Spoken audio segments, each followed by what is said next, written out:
September hitter results. It's time for Dingers! This is Dingers, way more than fantasy baseball. We keep it real when we talk and knock it straight out the park.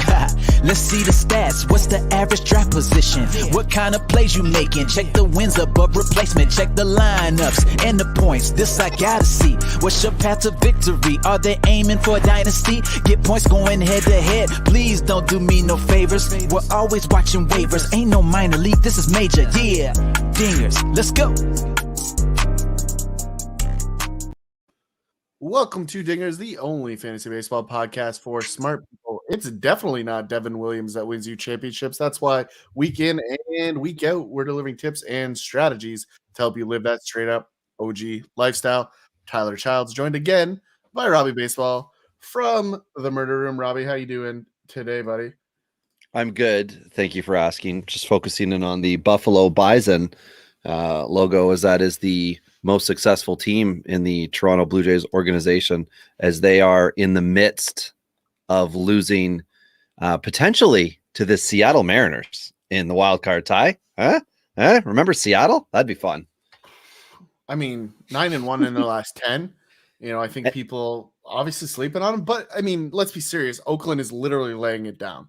Well, no different than Boston is in the AL East, right? Like, it's not like there's a charge to the playoffs for 6 teams right now. There's a charge really just from Seattle, and everybody else is kicking around 500. So, well, I mean, really though, like the Jays, you know, went on one of the, like really on their big run after hitting Starling Marte in the head. Chris Bassett's been hit in the head, but I mean, the whole team's playing like they've been hit in the head, and they're just not playing well, right? So, I mean, it sucks for the race because it's impacting, you know, Seattle being a team that has a realistic shot here down the stretch. Terrible run differential, but that can be explained away by the month of May, which was terrible for Seattle.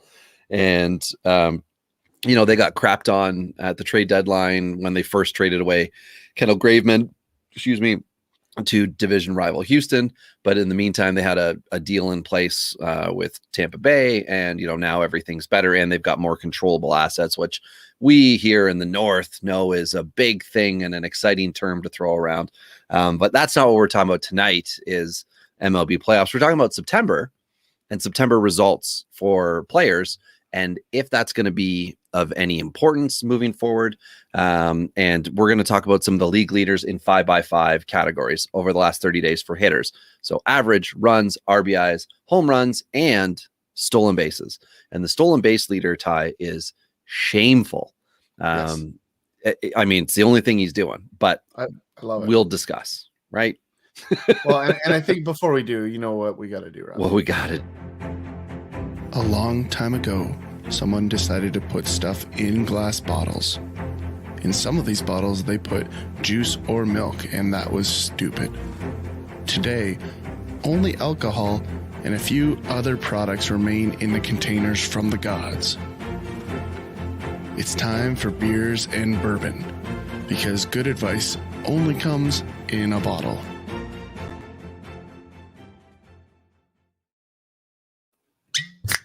Well, and this is completely appropriate because during the beautiful Beers and Bourbon intro, I have the Jays game on here on another screen. They're playing the Yankees.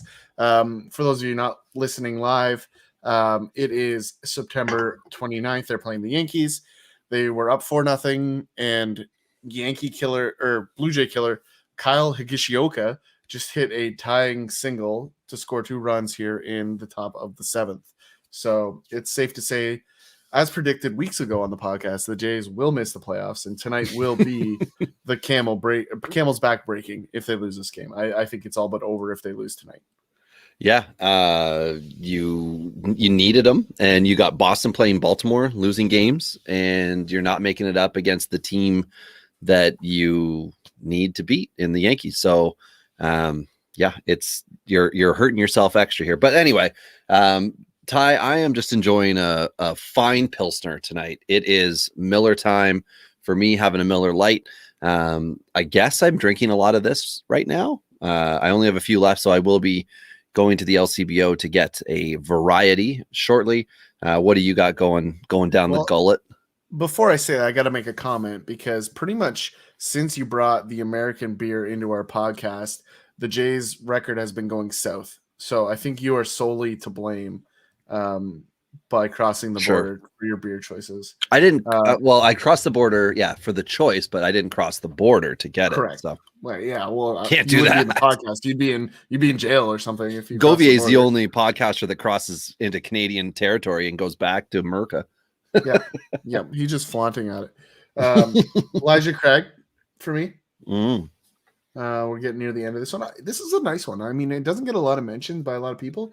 Yep. It's a small batch. It's a nice little drink. So, let's get into it tonight, Robbie. I love this topic. It wasn't really on my radar until you brought it up. So kudos to you. This is a good one because it covers the guys that really probably won some championships, right? I mean, that's the reality here. So, that's what we talk about on this podcast. We're about winning. So let's get into the guys that were able to do that. And Robbie, I'll let you pick the category you want to start with tonight. Well, thank you. I was going to give you the option, but I'm happy to take it. Well, the only reason I say it is because you're going to be swimming because I don't see Mitch Garver on here anywhere. So I don't know where you're going to start. Fun fact about Mitch Garver. He would have qualified under average for us. So let's start there. But what I did for us for average was I made sure there was a minimum of 50 at bats this month because or the last 30 days. And you'll see a couple guys. Gavin Lux is one who's got a 383 average. That's in 47 at bats. So that's why he's noted. And then the other one is Texas utility / catcher Yoel Pozo, who Roto Ronnie in our Real Money Auction League literally stole from me because I gave him the list of names. Oh, what happened there? Did you just reorganize it? I just sorted it. Yep, you're good. Okay. Playing with the spreadsheets, things I can't afford to have happen when I'm on the air, Ty. My goodness. So anyway, Pozo. So for those of you listening, Rob's brain just blew up. Correct. Pozo, Pozo, with Texas is, I think he's 24 to 26. I don't remember off the top of my head. I don't have the full report for him here. I just have the name, team, and position. So at AAA, he was a catcher. He came on strong this year, and then I suggested he get called up. I put him on my list in this really deep league, and after I didn't take him with my pick, Roto Ronnie did, and screw you to Roto Ronnie for that. And it's not that I thought he was a great pick or a Yerman Mercedes in waiting or anything like that, but just sometimes you want to get guys that are on the cusp. So if you need to plug and play, you don't have to go to the free agent market. You can bring up from within. Anyway, in 35 at bats, he's got a 371 average. The power's not there. That's supposed to be his calling card. So it might be all for naught. However, everyone else outside of those two guys has minimum 50 at bats. Leading the charge, my boy, Juan Soto with Washington. And Soto is on the leaderboard over the last 30 days in 3 of the 5 categories. And I'm very happy with Juan Soto and what he's done. I'm fearful of the protection that he's going to have next year and beyond. But this is just a true talent player. I don't know. You could put him in Baltimore's lineup and he'd still be hitting over 300. It's just how much better is he on a stacked team winning a World Series 2 years ago than he is on a team that's dwindling and kind of trying to figure out who can be a major league player moving forward in that team. Well, I mean, the reality for Juan Soto is that pitching staff needs to get unloaded. They started it this year with Scherzer. Strasburg and Corbin need to go next. I mean, Strasburg won't even be back till 2023, Ty. So they do have out the whole year. I didn't realize that. Yeah, he's I don't know if it's thoracic outlet, but either way, he's gone all of 2022. So realistically, 40% of that rotation has turned. But you're right on Corbin. I totally agree. They need to find somebody who's willing to take a chance. And anybody who saw what Lester did this year should understand it can happen. Yep. Right. Lefties are valuable. Like major league lefties are valuable, period. Right? Yeah. Like there's a team that can use Corbin and maximize him. Look at Robbie Ray, right? Like, Toronto is a very realistic location for Corbin. He's signed. Toronto has trouble signing guys. So, obviously that's starting to change in Toronto, but adding a Corbin, great move. We'll I see. think Well, let's stay on the average topic here, Ty. We can do pitchers on the next one. But Javi Baez, as much fun as he's having with the Mets fans right now, he is hitting 380. Frank Schwindel with the Cubs, you've heard the name a lot. That's what happens. I will say also Baez has 5 stolen bases over the last 30 days. So that's top 25 in all of MLB. Schwindel, another 3 category guy. He's up there in runs and RBIs, but a 364 average for him. Impressive. This is, batting over his head stuff, but he's still getting it done right now. And he's playing some good baseball for crappy Cubs team. So 2 White Sox are up next with 361 and a 357 average. That's Louis Garcia and Luis Robert. And this is my big surprise here, Ty. Eugenio Suarez with Cincinnati. My pick in the preseason for NL MVP, 355 this month. That's the only thing he's done. The power and all the rest of it has not been top 25 in MLB. However, this is something that he has been pitiful with all year long, which is his average.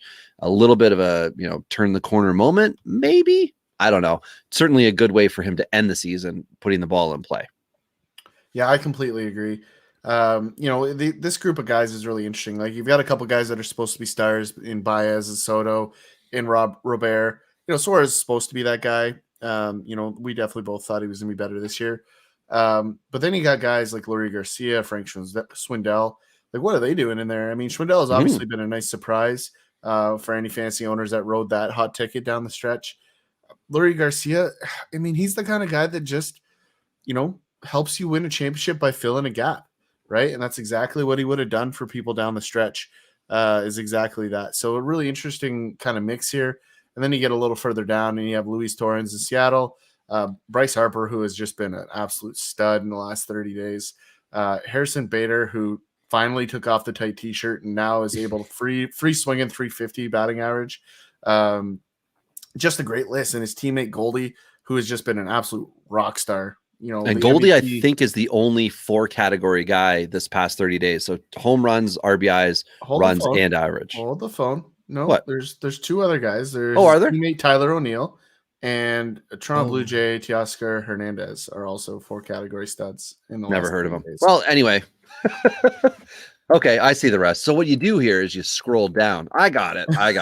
The list is bigger. I like that I made the list and then I still forget the guys that are on it. But anyway, to your point, though, the one guy that I'm very sad about here is Brandon Belt. I think it was broke his thumb a day or 2 ago. I think it was a finger or hand or something. Yeah. I agree. So likely out for a month, which is going to be San Francisco's playoff run. So best case scenario is he's back for World Series. I don't know that you're going to bring a guy back in the World Series, even though he's been amazing. 25 runs, 10 dingers the last month and a 347 average. I don't see it happening. But you got empty average guys here like Chad Pinder, Brandon Crawford, Victor Reyes with Detroit, which I'll take it, right? We had high hopes as fantasy owners in Dynasty with Victor Reyes turning the corner in Detroit. Oh, what a bad start he had for the year. To start his year, even got sent down for a while, but now he's back. He's getting some at-bats down the stretch. Yuli Gurriel, who's going for a batting title. Kyle Tucker, his teammate. But again, all these guys have done just average. We don't have a second stat that they're leading or in the top 25 in baseball. Yasmani Grandal with a 338 average, Elvis Andrus with Oakland, Matt Duffy with the Cubs, Lorenzo Cain even. And then you got this Wander Franco dude with Tampa Bay. Now he's at 327. And the only reason I included him, Ty, was because there's this Matt Vierling guy with the Phillies who's filling in at first base for Rhys Hoskins, who's hurt, and he's averaging it. So Verling's on the board for somebody to have a look at in your deep dynasty leagues. I think I looked into the minor league stats and none of it made sense. Like he's just probably just getting fastballs right now, as you've talked about before with a lot of guys. They come up, they just get fastballs, they put them in play. Things look good for him, but he's not leading in any other category. And then we do have a 2 category guy with a 343 average, who I figured, Ty, you would probably want to have a little word on here. And that's Andrew Benintendi. Also 28 RBIs in the last 30 days with a Kansas City team that has mailed it in long ago. But Benny, strong finish. Well, and you just got to know with Benny, like you're not getting the power numbers, right? Like that 30 home run guy that I think everyone hoped he would develop into. I just don't think that's who he is. I think more of like a young Alex Rios type guy that just was a double machine, right? Or a Lyle Overbay I'm trying to think of other double machines throughout the years. Can you think of any off the top of your head, Robbie? Nick Madrigal. No, like Carl Crawford maybe would be another one. Obviously, without the speed. Yeah, you for basically, Benny. just a guy that can just smoke it to I the mean, gaps, and yeah, exactly. And he's that's in the Benny. perfect stadium in Kansas City. Like I think this was the best thing that could have happened to Benintendi. He's got room to figure his stuff out. It's the right ballpark for him to spray, and I think it's a good fit here. So like he's a guy that I think we missed the window. Like we talked about him in the offseason as an acquisition, right? Heading into next year, owners are going to have a little higher price tag attached to him. But I think if he's available on the waiver or in free agency, not on the waiver necessarily at this point, but sorry, in free agency, I think he's a guy that you want to put, some investment into if you need an outfielder, right? This is a guy that is going to hit, and that Kansas City team should be getting better over the next couple of years, and he's going to be on the top of that for both RBIs and runs. So I think that's a good acquisition if you can find him. I'm not sure if he has much time left in KC. I'm not sure exactly what's up with him, if he's got one more RB or not. I think he's got two. Okay. If he's got two, so he's going to finish this year with a 270 plus average. Right now it's 275 and an OPS at 760 headed into play tonight. 5 dingers the last month, but it's only 17 on the year. So that's to Ty's point, right? There's been a power uptick, and that's the big thing with the RBIs, right? He's just been getting the RBIs for the year. He's got 71, 60 runs. The stat line is really under the radar. And we talked about this on a previous podcast.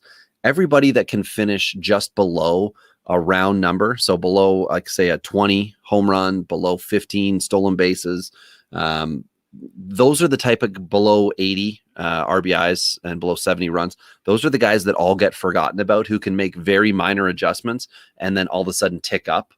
And really kind of, it appears though they've come out of nowhere, but they've only improved, maybe like 7 or 8 runs and RBIs or home runs or, any of those categories. But all of a sudden it's like a new tier that they've entered. So there's a lot of guys, and Benintendi is one of them, where when you look at the numbers, they're all pretty good, but they're pretty good in a big league, not in a smaller league. And if people are thinking about redraft, not dynasty, they're going to think, well, this is still regression, not this is him kind of finding his base.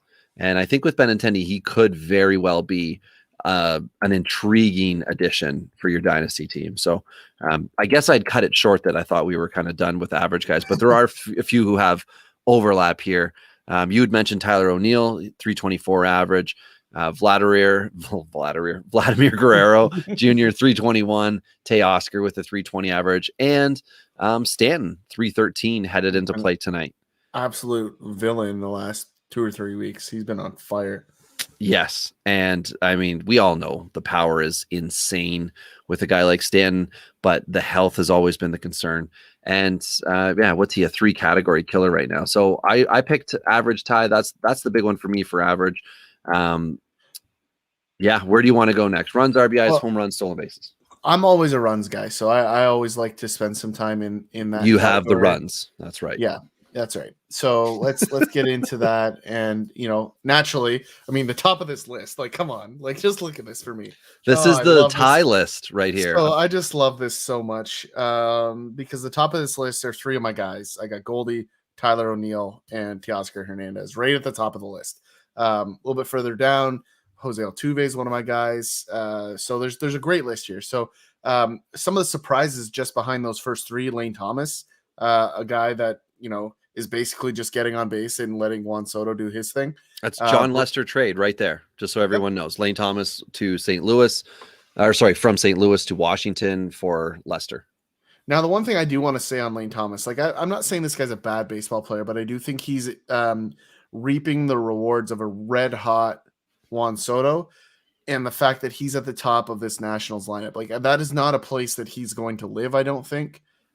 Could be wrong on that one. We'll see in spring. This is a spring training guy that I'm going to look out for, but I just don't think that's the realistic outcome for Lane Thomas. I think he's more of a bottom of the lineup kind of guy to turn it over. Well, to your point about if he is at the bottom, even though he's leading off right now, he has brought in 21 runs the last month. Totally. So bat to ball skills are there. Yep. I'm not saying it's all going to go away. I just think the stat counting that he's getting right now is just, you're going to see a 30% reduction minimum, depending on If he how leaves good the top? Nationals are. Yeah. Yeah. I just and he's gonna get a shot probably because of this little run. But I just think by the time you get through next season, I think they're gonna have a different leadoff hitter. Yeah, So we'll I see. mean, it's entirely possible that if they're gonna try something in Washington with a free agent, they're probably gonna try it in the outfield because Yep. that's an easy spot to get more power. And right now, their power option is just Soto.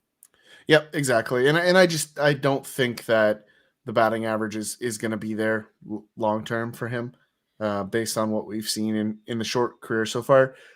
We get below Lane, we see Brandon Belt, who's had a wonderful bounce back season. Unfortunate cut short here, as we talked about earlier. Vladdy Guerrero, 25 runs. I mean, this is one of the things, everybody talks about this MVP race, and Rob, you and I have been back and forth on this. But the thing that I think nobody talks about with Vladdy is just how much this guy gets on base and how many runs he scores, right? Like that, Right. That's how you win baseball games, is scoring runs. And I think, this guy's been at the top the entire season, like it never even wavered, like just all the way through the season, been at the top of this category. So, that's one thing you come to expect watching him, but something that I think a lot of the people that have been discussing him as an MVP candidate have missed, very similar to what Jose Altuve has done over the last several years, right? Being at the top of this lineup, or at the top of the Houston lineup, has been doing that. Juan Soto, who we've talked about, Bryce Harper. These are some of the usual suspects. Sal Perez has been an absolute beast. Like, I don't know if he's scored on anything but his home runs, but he's got 23 runs scored. That's what I was just going to say about Guerrero, is that he's got 10 dingers this month and only 15 RBIs. So he's driving himself in 2/3 of the time with this, and he's not getting helped very much behind him in the lineup. As good as Toronto's lineup appears, they don't seem to be able to get him in. But with Sal Perez, that's exactly right. Like he's got 9 dingers over the last month and 23 runs. So he is getting some help behind him, but he's also just mashing right now. My goodness. Yeah, he's been awesome and fun to watch. Very similar to Kyle Schwarber. I mean, I don't trust this guy defensively, but at the same time, it's working for Boston. Freddie Freeman, usual suspect. Frank Schwindel talked about. And then we get into some really interesting ones here. Nicky Lopez and Alcides Escobar. One thing I want to talk about really, because these two guys, are obviously on the same roster here, but is it safe to say that Alcides Escobar is now an Alcides? Is that Alcides or Alberto? Just want to Alcides Escobar. Yeah. Yeah. So Alcides Washington Escobar is going to probably play next season, right? Like I think this is probably a re-sign for Washington to find a bat to play that position, because they don't really have an incumbent, right? So I think that's the reality here. Their possibility, of course, with Garcia, Carter Kieboom, what they wanted. Well, no, his lats are too big. He has to play third base. Okay. Well, I just mean as far as the infield goes, as far as what they want to do for moving around, but they've been pretty happy over the past few years to just sign a veteran second base, shortstop type fill-in guy. So, I mean, if Escobar finishes fine with Washington, why not come back next year and see if he can do it again and then possibly be trade bait? Yep. I think it's the right move. And I think given where this roster's at, I think it's the right play for them too. Notables below this, you've got, consummate production guys in Olsen, Bo Bichette. JP Crawford, I think, is an interesting one on this list. Right? Strong final month.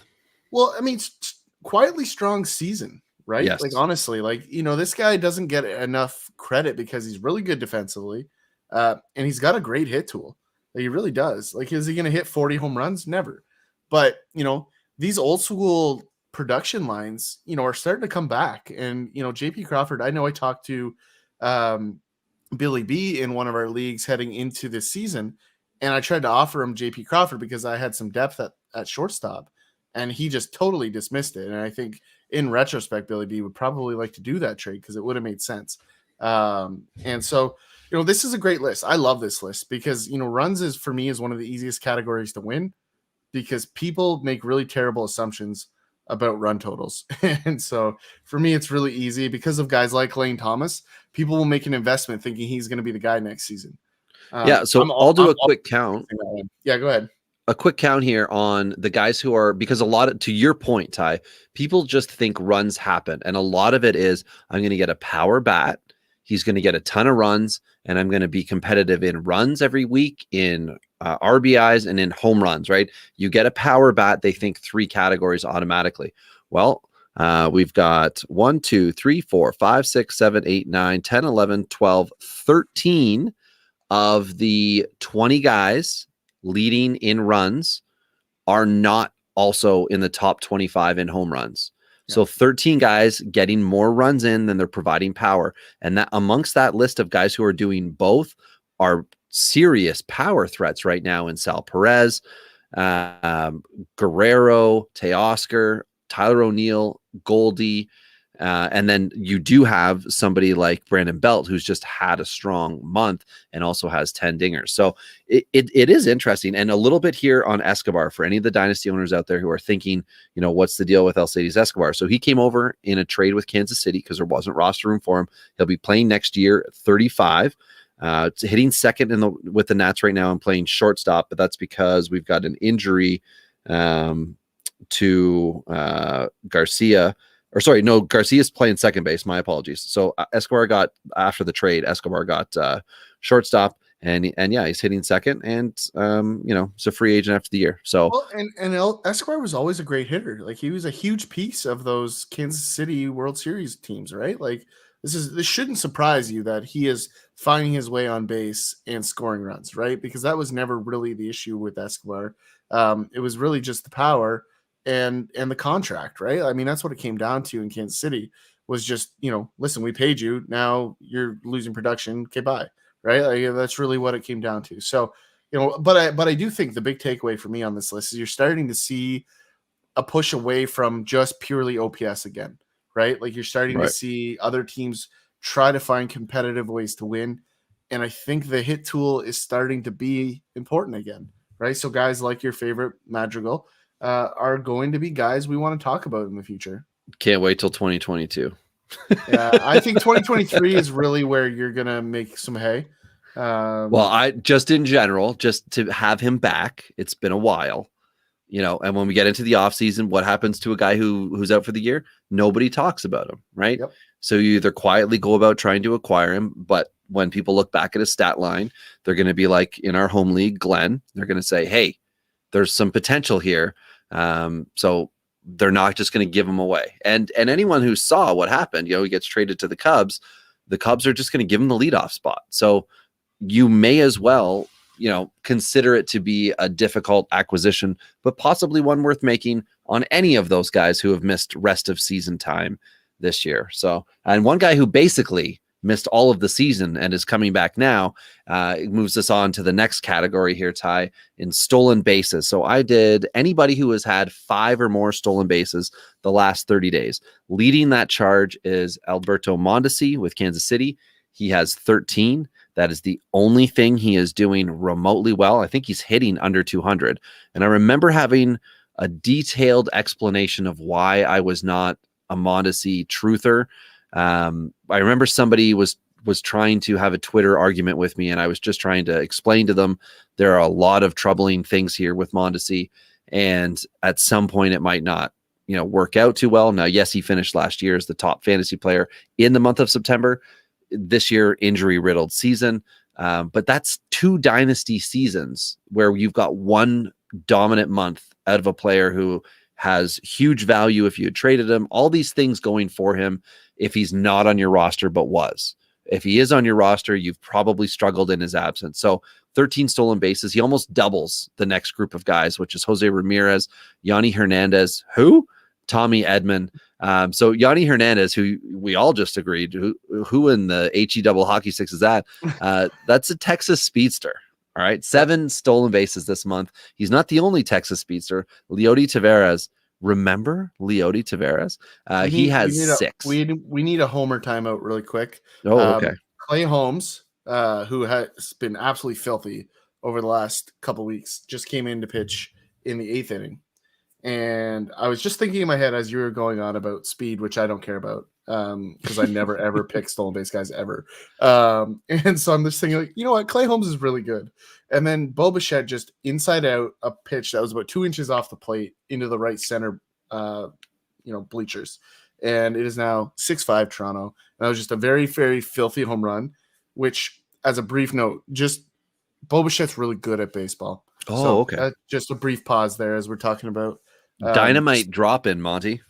Yep, absolutely. Sorry, I just had to get in Bo there. Bichette, very good. I did really good that I didn't yell into the microphone because that was awesome. You didn't mute yourself either. I noticed that. I wondered what was happening when you were doing the Moneyball. Yes. Yeah.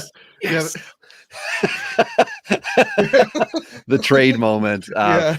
So anyway, so these are all the guys with 6 stolen bases the last month. Taveras, Miles Straw with Houston, Trey Turner, Adolis Garcia. So that's a trio of Texans. And I will say, Ty, that is something to note for next year.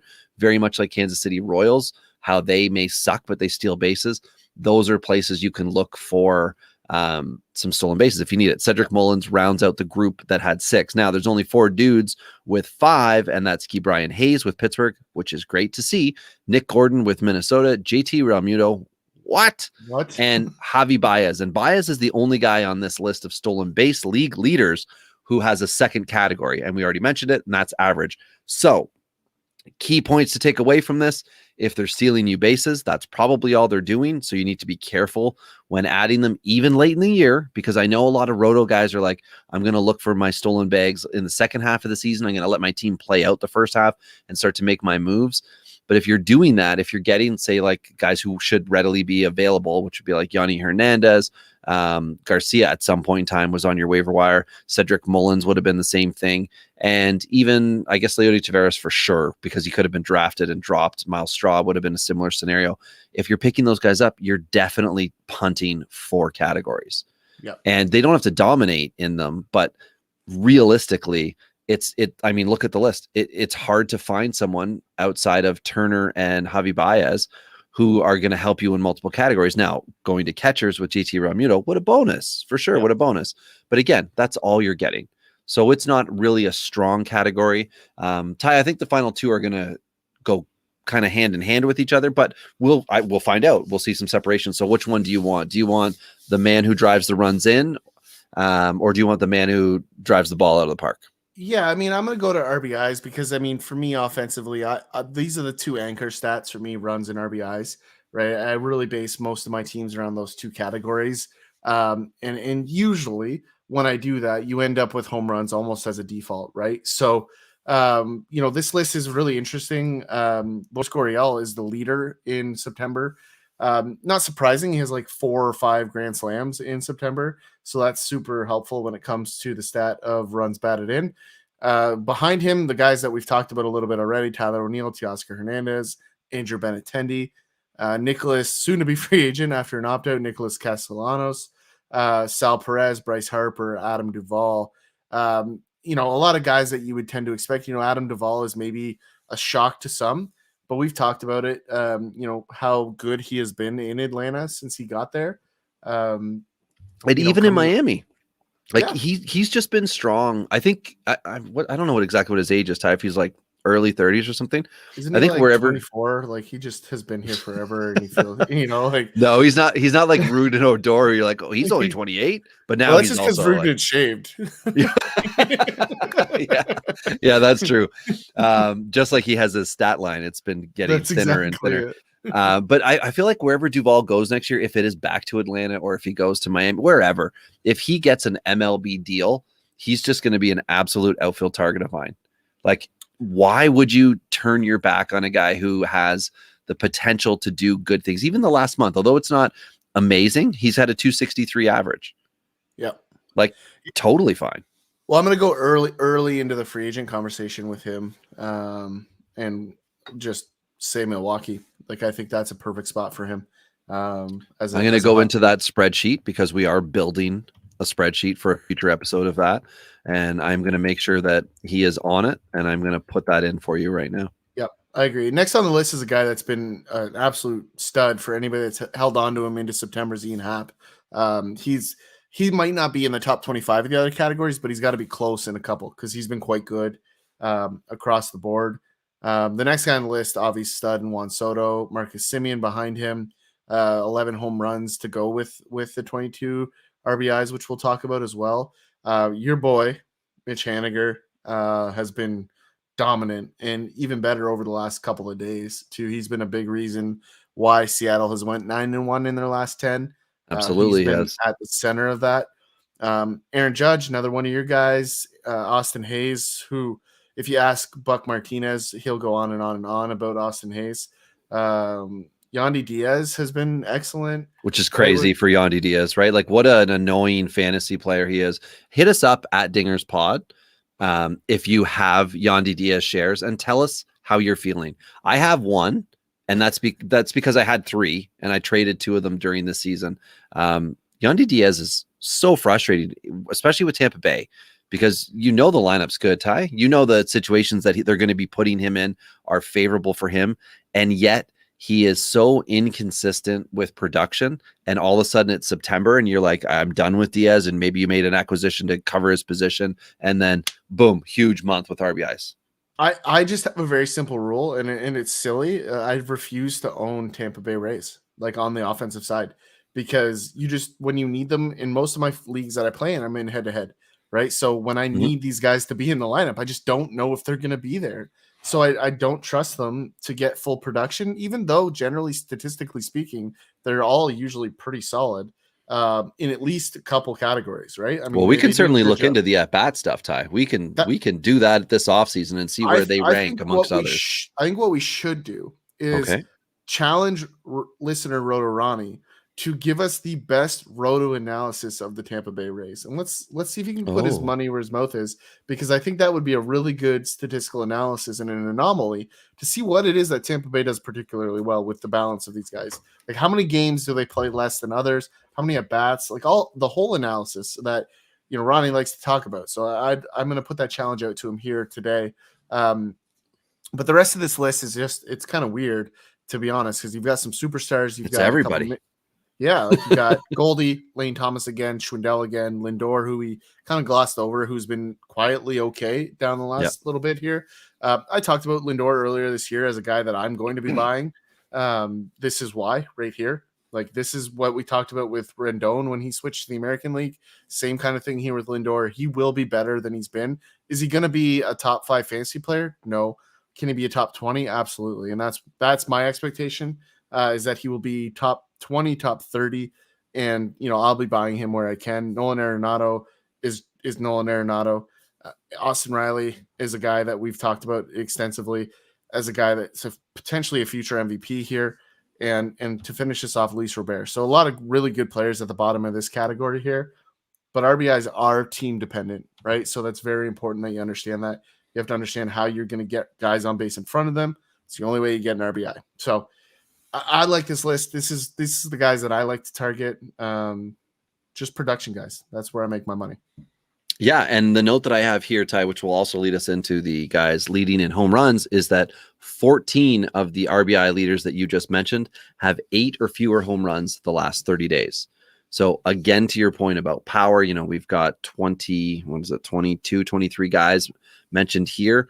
14 of them are not getting big power in that, but still getting the production. So, well, and I think one thing to note too, and this is a good thing to know as you go into fantasy playoffs regularly, right, is that pitchers get really good in September and October, right? They're dialed in. So the mistakes are few and far between when it comes to pitchers, right? So the opportunities to hit home runs goes away a little bit, right? You need at-bats like Bo just did with that inside-out home run.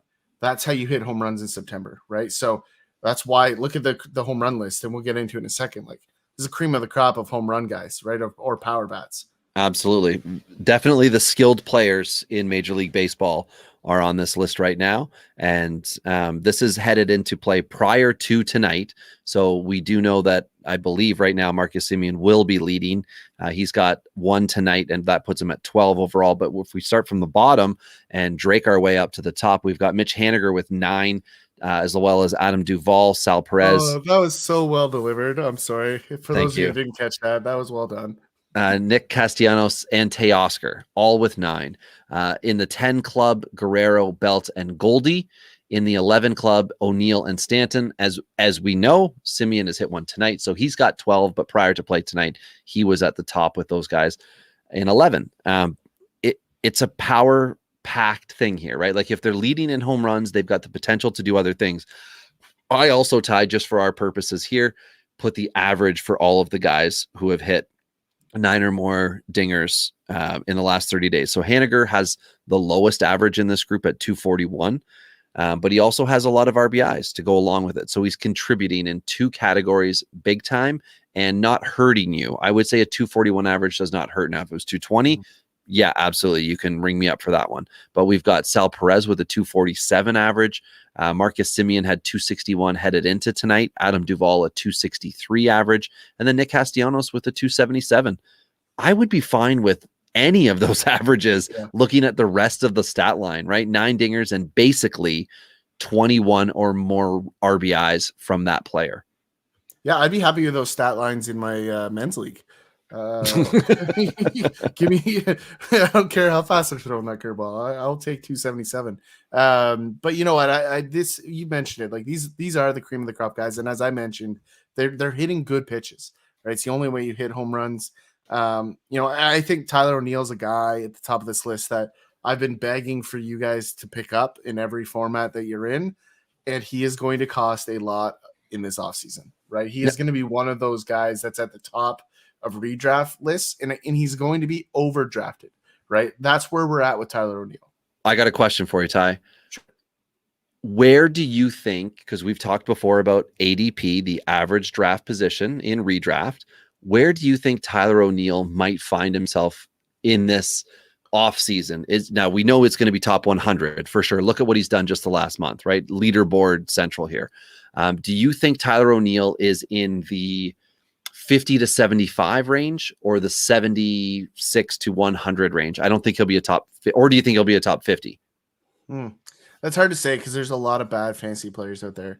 And we're doing ADP based on draft, not based on what others are telling you to do.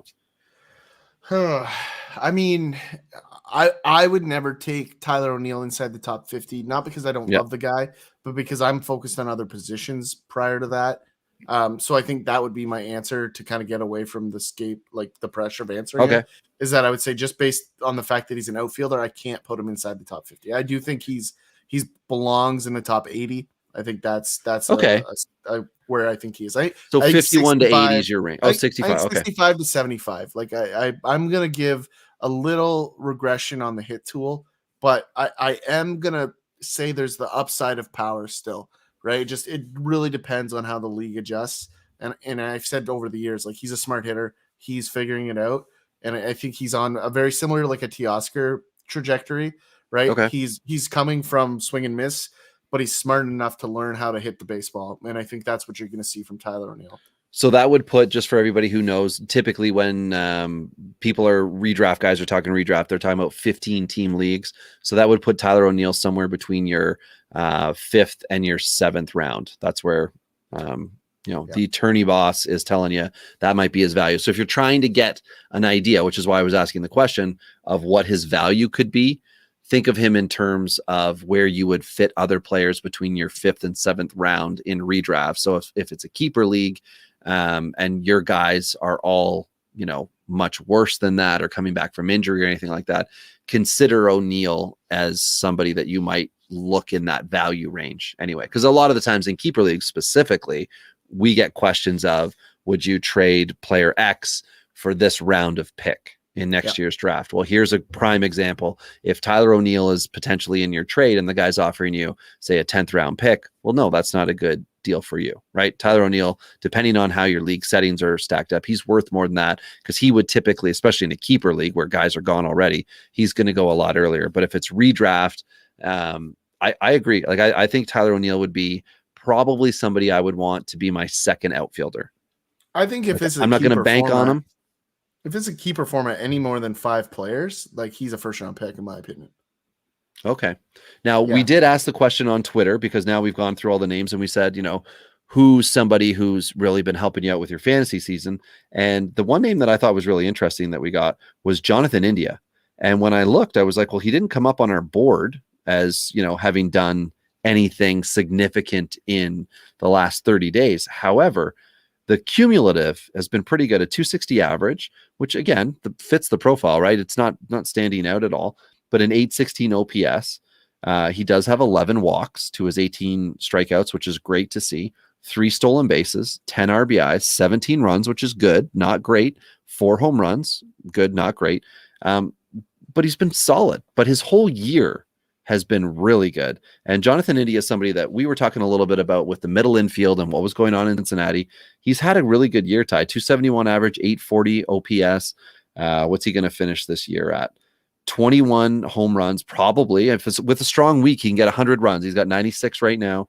RBI 69 and 12 stolen bases. So as long as he keeps it below 100 runs, keeps it below 15 stolen bases, I think there's going to be a lot of value for Jonathan India next year. And depending on your dynasty formats, second, third base eligibility, you need to know what's going to carry over. Some leagues, you got to play 20 games at the position. But if he could be second base eligible next year, that's a really solid second baseman in your league. Well, and I think the interesting stat for me, post All-Star break, 15 home runs, right? I think that's an interesting one. Power. That's the stuff I like to look for. And I agree with you. Like, let's assume Simeon is ending up as a shortstop next season somewhere. I think India could be the kind of guy you want to replace at second base long-term for Simeon. So could be interesting. Great target.